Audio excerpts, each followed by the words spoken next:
So oftentimes when we have combustion reactions, so this is where we're going to have the burning of fuels. So anytime we burn organic molecules, they're going to react with oxygen gas, and they're going to release carbon dioxide and water if they burn to completion. So let's try ethyl alcohol as our burning substance. So ethyl alcohol is also grain alcohol, so it's the alcohol you would be drinking in your beer or your wine or hard liquor. So this is the alcohol molecule, written just in its molecular formula. It's actually put together a little bit differently than that order. But that's going to react with our oxygen, and it's going to yield CO2 plus water. So these are always going to be the products of a complete burn of our hydrocarbons. So again, there's lots of energy that are held in carbon-hydrogen bonds, and when you burn the material, you're ripping all of those guys off, and you're releasing that energy as heat in the case of burning something.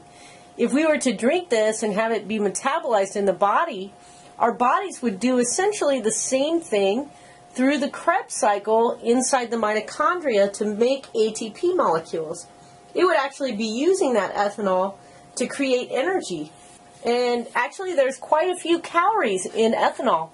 So do you know how many calories there are in carbohydrates and proteins?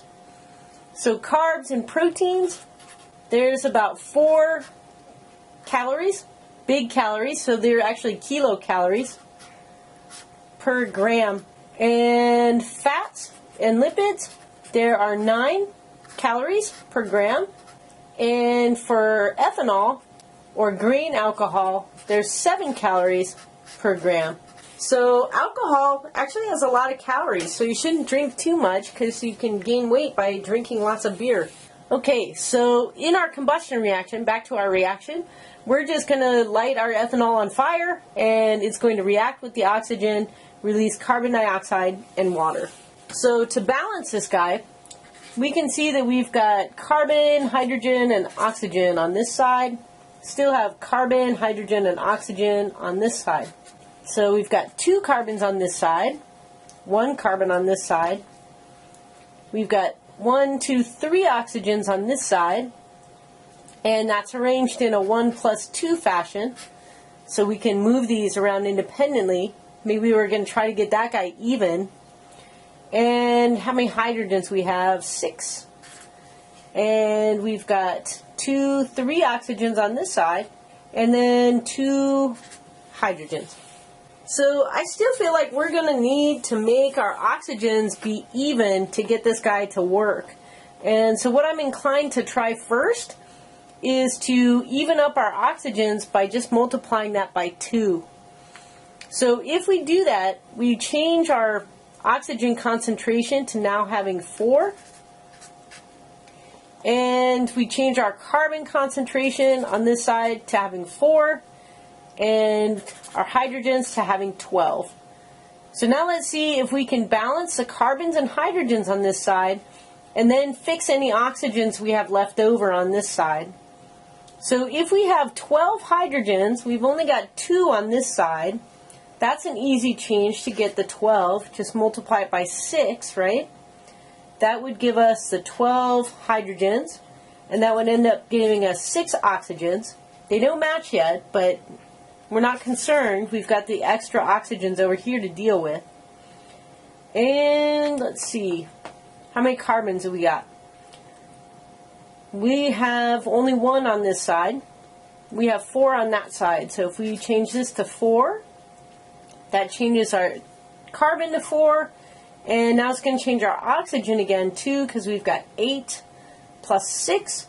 So that's going to be now an oxygen total of 14. Okay, so now what do we got on this side? We've got balance between carbon, got balance between hydrogen, and now can we balance the oxygen? And then we'll take a look and see if we can have better balance at a lower level, like if we can reduce all of our things. So right now we've got 2 oxygens with this guy, and we don't want to change that one. So 2 of the 14 are going to come from this molecule. That means 12 of the rest have to come from this. So we're going to need 12 more. We can get that by placing a 6 out in front here. And that's going to give us our 14 oxygens. So now we're balanced with our equation written as this, in this way. But this is not the lowest form, is it? So I lied and said we had to double this, and we really didn't. So if we divide everything by 2, we should get the lowest common denominator. So we've got C2H6O plus 3 O2s. If we divide this one by 2, 2 CO2s plus 3 waters. We double check and make sure that this is still right. I've got 2 carbons on this side, so now my carbons 2. We've got hydrogen. We've got 6 on this side, and our oxygens 1, 7 on this side. So let's see if we have the same on the other side. Carbons are going to be 2. Oxygens are going to be 4, 5, 6, 7. And our hydrogens are going to be 6. Those guys match. So this is our best balanced equation up on the top. So you always want to have the lowest common denominator be the way that you balance the equations. And so again, it may take a little bit of work to get to the correct balancing or the correct formulas. But eventually, you're going to get it down and you're going to work it out. So those are just some examples balancing equations.